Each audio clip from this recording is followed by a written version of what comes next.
नमस्कार साथियों, जय हिंद। आप सभी को गणेश चतुर्थी महोत्सव की हार्दिक शुभकामनाएं। भगवान गणेश बुद्धि एवं समृद्धि के प्रतीक माने जाते हैं और यह उत्सव बहुत ही हर्षोल्लास के साथ भगवान गणेश की जन्म के उपलक्ष्य में मनाया जाता है। तो दोबारा आप सभी को गणेश चतुर्थी की अशेष शुभकामनाएं। आइए इस सेशन को स्टार्ट करते हैं और आज के सेशन में ये समझेंगे। आप मेरे बैक साइड देख सकते हैं, संविधान संशोधन अधिनियम 130वां जो अभी काफी न्यूज में है, चर्चा में है, उसको लेकर हम समझने का प्रयास करेंगे। इससे पहले यदि आप चैनल पर नए हैं तो जरूर आप इस चैनल को लाइक, सब्सक्राइब और शेयर करें और अपने दोस्तों को भी शेयर करें और बताएं। आज का सेशन बहुत महत्वपूर्ण है दोस्तों। ये पीटी मेंस के पॉइंट ऑफ व्यू से देखिए तो बहुत अच्छा सेशन होने वाला है। तो आइए समझते हैं संविधान का 130वां संशोधन। अब ऐसा नहीं समझेंगे कि क्या है बस छोड़ के उससे आगे निकल जाएंगे। आप कंप्लीट वॉच करेंगे तो आपको समझ में आएगा। इस सेशन में हम क्या समझने वाले हैं उस पर थोड़ा फोकस कर लेते हैं। सबसे पहले व्हाट मीन्स संविधान का जो 130वां संशोधन है वो क्या है, सबसे पहले हम इस पे चर्चा करेंगे। दूसरा हम चर्चा करेंगे इसके उद्देश्यों पर कि इसका उद्देश्य क्या है। तीसरा इसकी विशेषताओं पर चर्चा करेंगे। चौथा हम चर्चा करेंगे इसकी न्यायिक, कानूनी एवं न्यायिक दृष्टिकोण पर, कानूनी एवं न्यायिक दृष्टिकोण। और अंतिम करेंगे आलोचना और लास्ट में आ जाएंगे तो हमें मिल जाएगा निष्कर्ष। तो हमें इसके पॉइंट ऑफ व्यू से समझना है। इतने पॉइंट्स को डिस्कस करेंगे इस सेशन में। सबसे पहले क्या है, यानी कि 130वां संविधान संशोधन क्या है, उसकी विशेषता क्या है, उसका उद्देश्य क्या है, उसकी विशेषता क्या है, उसका न्यायिक और जो कानूनी दृष्टिकोण है सर्वोच्च न्यायालय का, उसमें क्या निर्णय दिया गया है, आलोचना उसका देखने का प्रयास करेंगे और निष्कर्ष। इतनी चीजों को हम फ्रेंड्स इस सेशन में कवर करेंगे और एक एक चीज को अच्छे से गहनता से समझने का प्रयास करेंगे।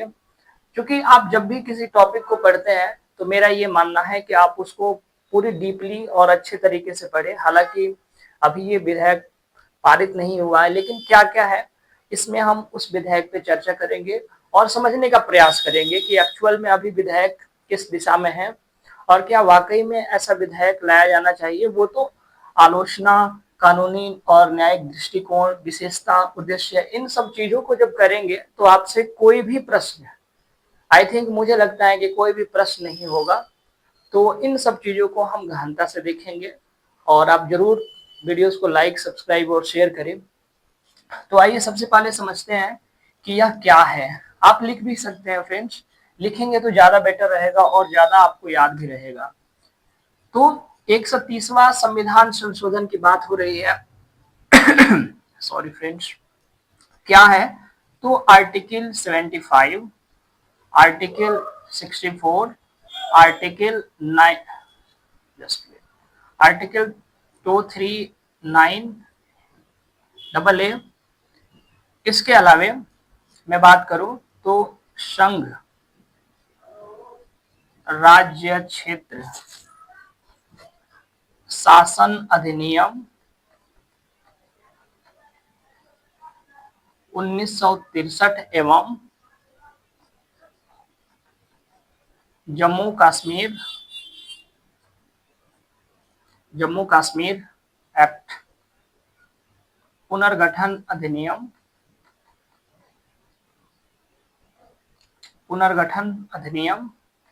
2019,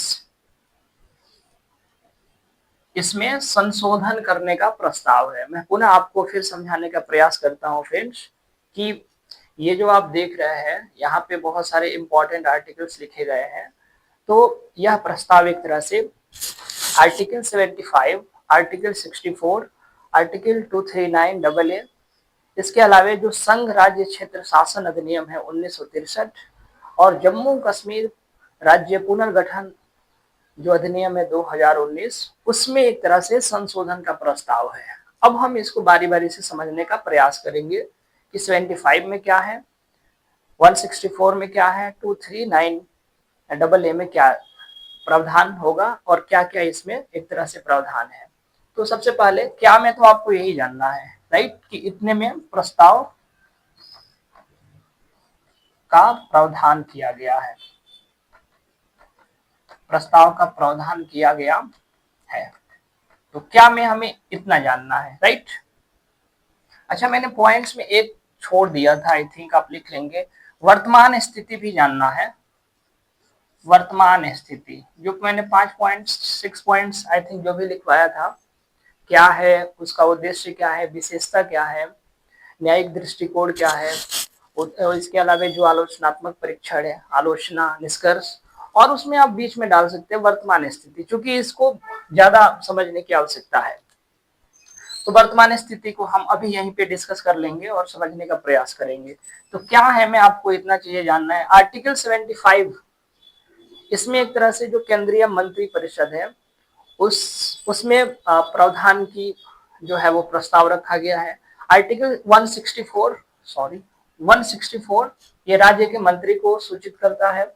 आर्टिकल 239AA यह दिल्ली के स्पेशल दिल्ली के मंत्री के लिए यह आर्टिकल है। इसके अलावा संघ राज्य क्षेत्र शासन अधिनियम 1963 और जम्मू कश्मीर पुनर्गठन आयोग अधिनियम 2019, तो इन सब में प्रस्ताव यानी संशोधन का प्रस्ताव है, एक तरह से प्रावधान रखा गया है। वर्तमान स्थिति क्या है, इसको थोड़ा हम समझने का प्रयास करते हैं। तो क्या है, मैं आपको इतना चीजें फ्रेंड्स आना चाहिए। वर्तमान स्थिति कहने का मतलब क्या है कि अभी जैसे आपने SDR पढ़ा होगा, IMF में SDR होता है, स्पेशल ड्राइंग राइट्स, राइट। तो उसके आधार पर एक खुलासा किया गया है कि वर्तमान में जो स्थिति है वो एक तरह से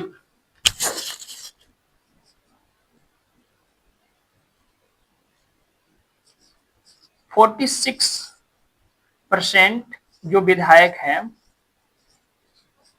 हैं और 45% जो आपके सांसद हैं। ओके, अप्रोक्सीमेट आप लिख सकते हैं 46 और 45% सांसद और विधायक पे आपराधिक मामले दर्ज हैं। इतने रेशियो में अभी जो आप वर्तमान में इलेक्शन प्रणाली देख रहे हैं या फिर जो धांधली सुन रहे हैं, क्या है मामला क्या नहीं, लेकिन 46% विधायक और 45% सांसद, ये एक तरह से इन पे आपराधिक मामले दर्ज है। और वर्तमान की स्थिति पे यदि गौर करें फ्रेंड्स, तो पुरुष मामले में देखें तो आंध्र प्रदेश पहले स्थान पर है आपराधिक मामले में। आंध्र प्रदेश हो गया आपका, केरल हो गया, महाराष्ट्र हो गया, बिहार हो गया, ये पुरुषों की श्रेणी में है। वही महिलाओं की श्रेणी में बात करें आपराधिक मामलों की, तो वेस्ट बंगाल प्रथम स्थान पे है। वेस्ट बंगाल हो गया आपका, आंध्र प्रदेश हो गया, उड़ीसा हो गया, महाराष्ट्र हो गया, बिहार हो गया, बिहार का भी स्थान दोनों में है। तो इतने आपराधिक मामले जो है वो दर्ज है। और तो वर्तमान स्थिति जो खुलासा किया गया है वो SDR के आंकड़ों पे खुलासा किया गया है। इसमें थोड़ा और चीजें समझने का प्रयास करते हैं। जस्ट वेट, अभी वर्तमान स्थिति क्या है इस संशोधन की, तो एक तरह से लोकसभा में इस प्रस्ताव को सबसे पहले वहां पे रखा गया है और इसकी जांच प्रणाली के लिए भेज दिया गया है। जो सार्वजनिक संयुक्त जो समिति होती है उसको जांच के लिए दिया गया है। दिन आफ्टर ये राज्यसभा में भी जाएगा, डेफिनेटली जाएगा। और ये ऐसा एक अधिनियम है जो प्रधानमंत्री, मुख्यमंत्री और अन्य जो राज्य के मंत्री है, संघ राज्य क्षेत्र के मंत्री है, उन सब पर लागू होता है। किस तरह लागू होता है फ्रेंड्स, तो ये ऐसा एक तरह का विशेष प्रावधान है जो कहीं ना कहीं आप देखेंगे यहाँ तो केंद्रीय मंत्री यानी कि प्रधानमंत्री आ जाएंगे, यहाँ देखेंगे तो आप मुख्यमंत्री आ जाएंगे और यहाँ देखेंगे तो दिल्ली के स्पेशल मंत्री आ जाएंगे। इसके अलावा 1963। और यहाँ देखेंगे तो यहाँ पे जैसे प्रशासक की मैं बात करूं तो प्रशासक की भूमिका में यहाँ पे एक तरह से अन्य मंत्रियों को हटाने का प्रावधान होगा। और इसके अलावा आप यहाँ पे देखेंगे तो लेफ्टिनेंट गवर्नर को हटाने का एक तरह से सीएम और अन्य मंत्री को हटाने का प्रावधान होगा। तो ये बहुत इंपॉर्टेंट है, बहुत अच्छा भी है कि इस तरह का अगर विधेयक आता है तो वो डेफिनेटली एक तरह से अच्छा इम्प्लीमेंटेशन माना जाएगा। लेकिन इसके पीछे की जो मंशा है वो क्या होनी चाहिए क्या नहीं, हम पूरी क्लास को डिस्कस करेंगे, देन आफ्टर आपको समझ में आएगा। तो फिलहाल हमने ये समझा कि 130वां संविधान संशोधन क्या है, वर्तमान की जो अभी स्थिति है वो क्या है। वैसे मैंने आपको बताया कि लोकसभा में इसको एक तरह से भेजा गया है और संयुक्त जो समिति है वो इसकी जांच अभी फिलहाल कर रही है। ओके फ्रेंड्स, तो क्या है मैं इतना आपको जानना है।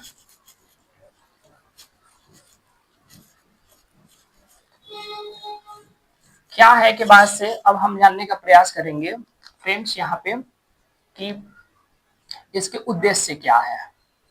बारी बारी से हम समझने का प्रयास करेंगे कि इसके उद्देश्य क्या है। तो उद्देश्य में भी आपको 2-3 पॉइंट्स पता होने चाहिए। तो उद्देश्य में सबसे पहला उद्देश्य ये होगा कि संवैधानिक नैतिकता का पालन हो, नैतिकता का पालन करना, यानी कि संवैधानिक नैतिकता को बनाए रखना, उसका पालन करना। अर्थात कह सकते हैं कि जो मूल भावना है एक तरह से उस पे किसी भी प्रकार का हस्तक्षेप न करना और संवैधानिक मूल्यों को एक तरह से बनाए रखना और जो लोकतंत्र है उसकी जो समावेशिकता है उसको एक तरह से बनाए रखना। तो अर्थात संवैधानिक नैतिकता की बात करता है ये उद्देश्य। दूसरा है कि सुशासन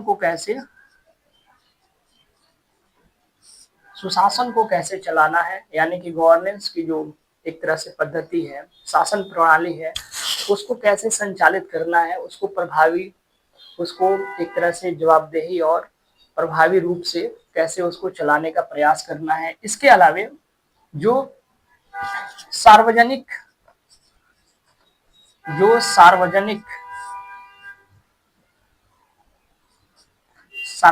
हेतु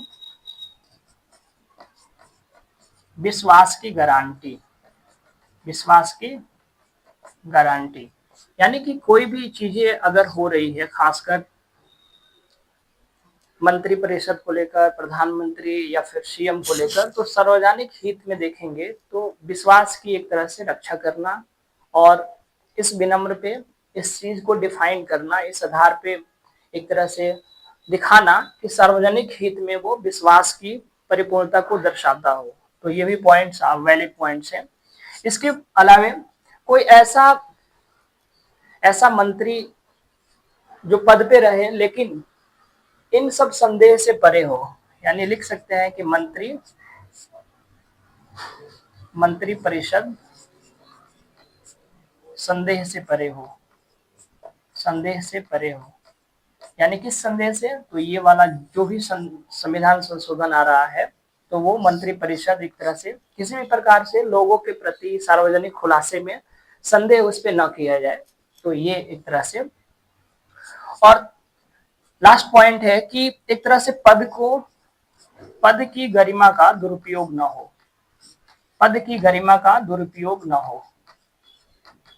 अर्थात कहने का मतलब यह है किसी ऐसे आपराधिक व्यक्ति को आप मंत्री परिषद, पीएम, सीएम नहीं बनाएंगे जो एक तरह से पद की गरिमा का हनन करे या फिर पद की जो प्रतिष्ठा है उसको वो कहीं ना कहीं हानि पहुंचाए। तो आप उद्देश्य में इतने पॉइंट्स को लिख सकते हैं। इसके अलावा हम बात करेंगे विशेषता की।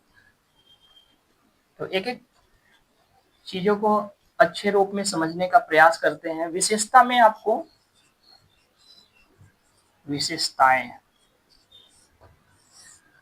में सबसे पहले आप लिख सकते हैं स्वचालित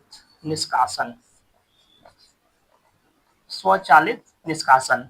इसका मतलब ये हुआ कि जैसे मान लीजिए कि किसी भी कोई मंत्री है, कोई सीएम है या फिर पीएम है, यदि आपराधिक मामले हैं और उनको एक तरह से 5 वर्ष से अधिक उनको सजा दी गई है और उनको एक तरह से 30 दिन हिरासत में एक तरह से वो बिता चुके हैं। तो 30 दिन के बाद 31वें दिन एक तरह से जो मंत्री पद पे हैं वो स्वतः ही अपने मंत्री पद को छोड़ देंगे या फिर समाप्त हो जाएगा। तो स्वचालित निष्कासन का मतलब ये हुआ कि कोई अगर मंत्री है या फिर सीएम हो या फिर प्रधानमंत्री है, अगर उनको 5 साल से ज्यादा की सजा हुई है, अगर वो 30 दिनों तक हिरासत में है तो 31वें दिन उनकी पद जो है वो खाली हो जाएगी। ये स्वचालित निष्कासन है। ओके फ्रेंड्स, आई होप आपको ये समझ में आया होगा। दूसरा लिख सकते हैं प्रधानमंत्री की सलाह खंड। इसमें क्या होगा फ्रेंड्स, प्रधानमंत्री की सलाह खंड में क्या है कि जैसे मान लीजिए कि 30 दिनों तक प्रधानमंत्री को राष्ट्रपति को सलाह देते रहना है और ये बताना है कि इस मंत्री को हटाना है। तो ये काम जो है वो प्रधानमंत्री करेंगे तो इनकी भी गरिमा है। लेकिन अगर मान लीजिए कि प्रधानमंत्री ऐसा नहीं करते हैं तो वह व्यक्ति 31वें दिन स्वतः ही अपने पद से हाथ धो बैठेगा। Okay, you got my point. तो यहाँ भी प्रधानमंत्री की जो सलाह खंड है उसकी गरिमा है। इसके अलावा मैं बात करूं तीसरा पॉइंट, तो तीसरा पॉइंट में राष्ट्रपति, राज्यपाल, उपराज्यपाल, प्रशासक और एलजी। ठीक है, राष्ट्रपति, राज्यपाल, उपराज्यपाल, प्रशासक और एलजी। कहने का मतलब ये है, जैसे मान लीजिए कि केंद्रीय मंत्री हैं तो उनको हटाने का प्रावधान जो है वो एक तरह से प्रधानमंत्री की सलाह पर राष्ट्रपति करते हैं। तो राष्ट्रपति की भूमिका महत्वपूर्ण है।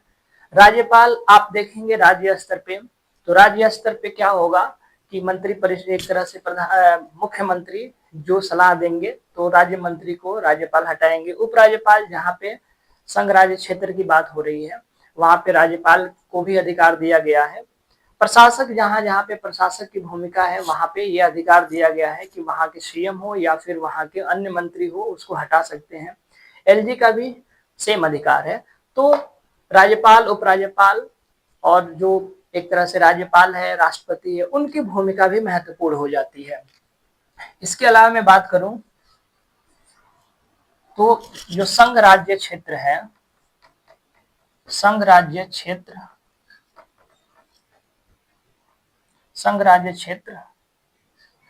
अधिनियम,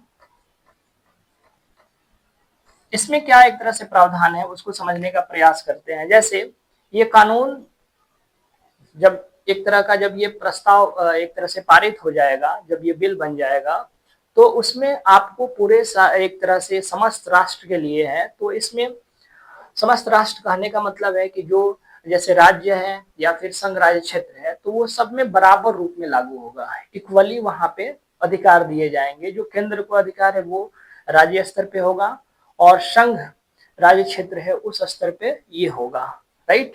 तो इसकी विशेषता जो है वो आप 3-4 पॉइंट्स में आई थिंक समझ सकते हैं।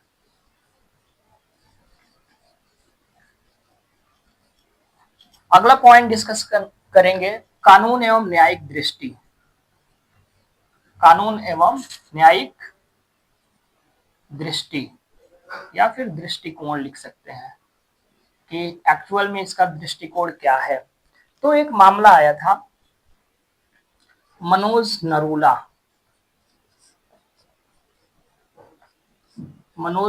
वर्सेस भारत संघ, और ये मामला था 2014 का।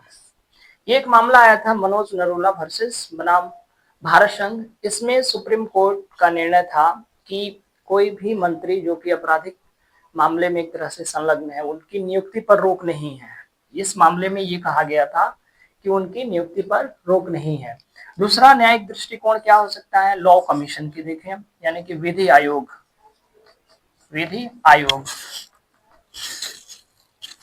तो विधि आयोग का ये कहना है कि जो शासन की जो सुनिश्चितता है उसको बनाए रखने के लिए, एक तरह से जो निष्पक्षता है उसको बनाए रखने के लिए, जैसे मान लीजिए कि किसी व्यक्ति को एक तरह से हिरासत में ले लिया गया, सजा हो गई, लेकिन उसके पश्चात भी एक तरह से अयोग्यता रखने की एक तरह से उनकी हित में प्रावधान दिया जाना चाहिए। तो विधि आयोग का ये स्टेटमेंट है। मनोज नरोला बनाम भारत संघ में एक तरह से सुप्रीम कोर्ट ने अलग प्रावधान रखा कि आपराधिक मामले दर्ज होने के बावजूद भी उनके नियुक्ति के संदर्भ में किसी प्रकार का रोक नहीं है। अब आते हैं सबसे इंपॉर्टेंट पहलू आलोचना पर, कि आलोचना में क्या क्या चीजें हमें जानना है। तो यहाँ पे आलोचना के बारे में समझने का प्रयास करेंगे। तो आलोचना में सबसे पहले हम समझेंगे संघवाद को खतरा है। संघवाद को खतरा, यानी संघवाद के लिए बहुत बड़ा खतरा हो सकता है। कैसे, तो केंद्र सरकार एक तरह से अप्रत्यक्ष नियंत्रण कर सकता है राज्य के स्तरों पर। कैसे, जैसे मान लीजिए कि केंद्र सरकार के जो मंत्री है वो एक तरह से देखे, या फिर ऐसे समझने का प्रयास करिए कि जैसे मान लीजिए कि केंद्र सरकार है बहुमत पार्टी का, और किसी राज्य स्तर पर यदि उसके विपक्ष में कोई सरकार एक तरह से चला रही है, उसका गवर्नेंस कर रही है, तो वहां पे देखेंगे कि एक तरह से केंद्र सरकार का जो एक कह सकते हैं कि जो नियंत्रण है वो वहां बढ़ सकता है, और एक तरह से उनको अप्रत्यक्ष रूप से वो टॉर्चर कर सकते हैं। तो इसलिए संघवाद के लिए खतरा माना जाएगा। दूसरा है, जैसे मान लीजिए कि एजेंसियां हैं,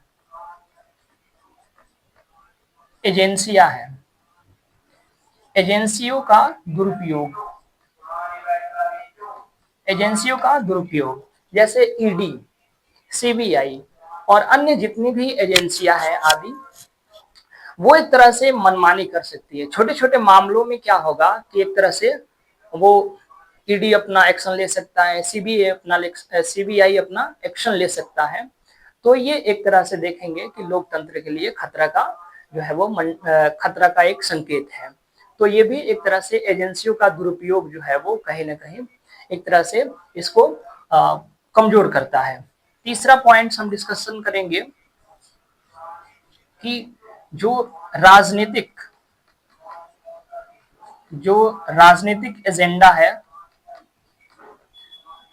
एजेंडा या फिर कह सकते हैं वेपनाइजेशन, हथियारीकरण।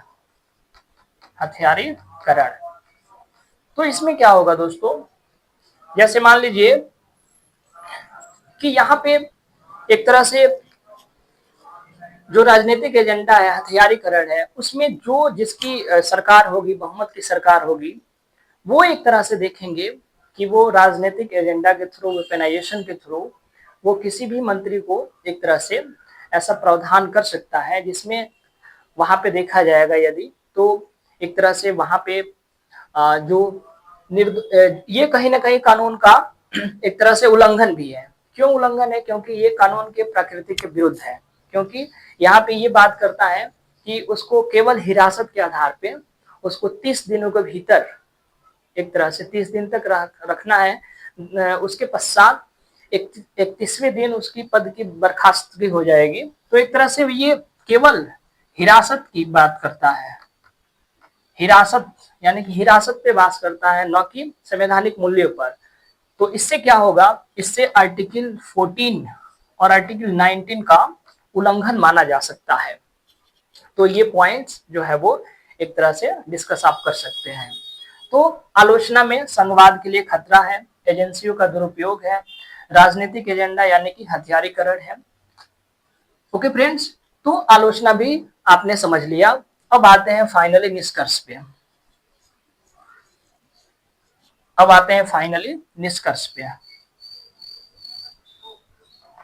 तो निष्कर्ष में क्या लिखना होगा, एक तो आपको लिखना होगा कि ये जो संविधान संशोधन विधेयक है यानी 130वां, उसको लिखना होगा पॉजिटिव एस्पेक्ट।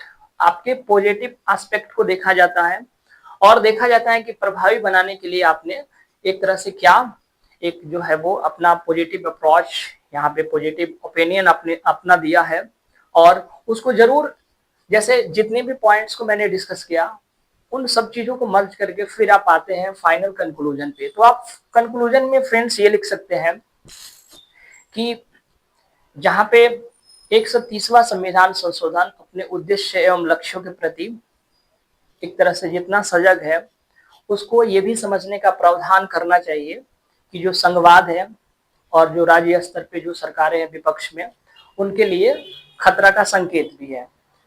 लेकिन इसके बावजूद भी आपराधिक मामले इतने बढ़ गए हैं कि उस पर अंकुश लगाना भी अनिवार्य रूप से जरूरी है।